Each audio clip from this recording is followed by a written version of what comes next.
Breaking news చూస్తున్నాం. నెల్లూరు జిల్లా అల్లూరు మండలం ఇసుకపల్లి సముద్ర తీరంలో విషాదం నెలకొంది. సరదాగా గడపడానికి సముద్ర తీరానికి వెళ్లినటువంటి నలుగురు విద్యార్థులు అలల ఉధృతికి కొట్టుకుపోయారు.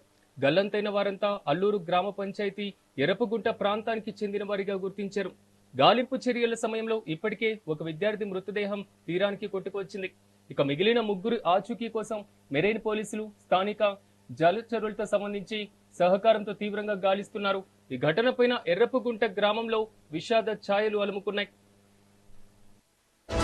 ఈ అంశానికి సంబంధించి మరింత సమాచారం మా ప్రతినిధి శ్రీనివాసరెడ్డి అందిస్తారు. శ్రీనివాసరెడ్డి, చెప్పండి, నెల్లూరు జిల్లాలో సముద్ర తీరంలో చోటు చేసుకున్నటువంటి విషాదానికి సంబంధించినటువంటి డీటెయిల్స్ ఏంటి? ముగ్గురి ఆచూకీ లభ్యమైందా? దీని మీద పోలీసులు ఏం చెప్తున్నారు? పూర్తి అప్డేట్స్ ఏంటి? నెల్లూరు జిల్లాలో పండగ రోజు అందరూ ఎంతో సంతోషంగా ఉంటే కావలి నియోజకవర్గంలో ఒక తీవ్ర విషాదమైన సంఘటన చోటు చేసుకుని చెప్పుకోవచ్చు.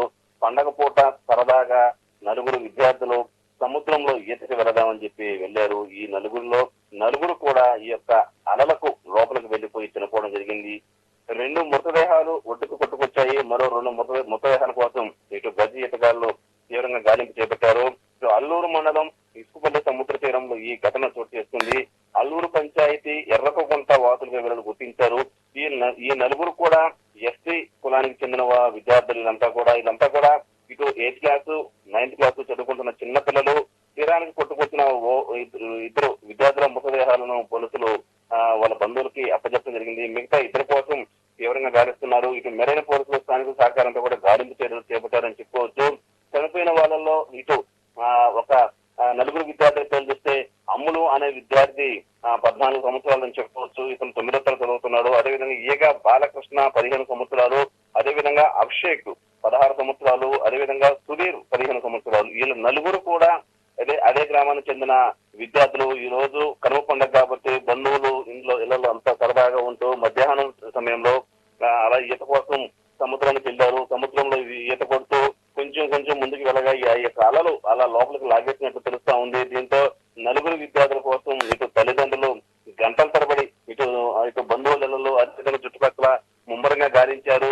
అయితే ఎక్కడ కూడా పిల్లలు కనిపించడంతో ఆందోళన వ్యక్తం చేశారు. అయితే కొద్దిమంది చేపల మత్స్యకారులు అక్కడ మొదట ఒకే ఒక మృతదేహం కొట్టుకొచ్చింది. అతను చూసి వాళ్ళ బంధువులకు సమాచారం ఇచ్చారు. వెంటనే బంధువులు మొత్తం కూడా ఆగ మేఘల మీద అక్కడ చేరుకొని లబోదీవమంటూ పోలీసులకు సమాచారం అందించారు. స్థానిక పోలీసులు, అదేవిధంగా మెరైన్ పోలీసులు, గజేతగాలు అందరూ కూడా వచ్చి ఆగ మేఘాల మీద గాలింపు చేపట్టారు. కాసేపటికి మరో మృతదేహం అదో ఆటోమేటిక్ గా ఒడ్డు కొట్టుకొచ్చింది. ఇంకా 2 మృతదేహాలు రావాల్సింది. వీటి కోసం కూడా పోలీసులు, ఇటు గజేతగాళ్లు, అదేవిధంగా కోస్ట్ గార్డ్ సిబ్బంది, మెరైన్ పోలీసులు అందరూ కూడా తీవ్రంగా కలుస్తుందని చెప్పుకోవచ్చు. ఏదేమైనా కానీ నెల్లూరు జిల్లాలో పండగ పూట ఇది చాలా విషాదకరమైన సంఘటనగా చెప్పుకోవచ్చు. ఇందులో ఒక విద్యార్థి అభిషేక్ అనే విద్యార్థి చేజర్ల మండలానికి చెందిన విద్యార్థి. ఇతను అక్కడ అల్లూరు మండలంలో బంధువుల ఇంటికి రావడం జరిగింది. సరదాగా బంధువుల ఇంటికి రావడం జరిగింది.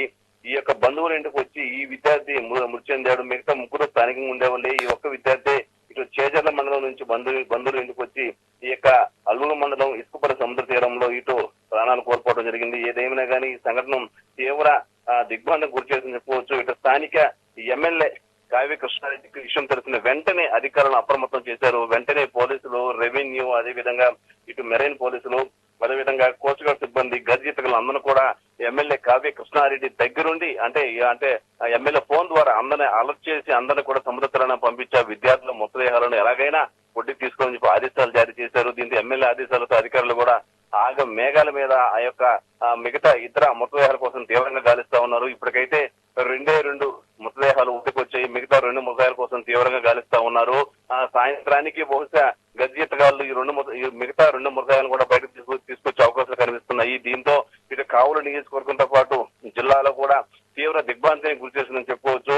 ఏదేమైనా కానీ నెల్లూరు జిల్లాలో పండగ చాలా తీవ్రమైన విషాదన సంఘటనగా దీన్ని మనం చెప్పుకోవచ్చు. Right Srinivas Reddy, thank you.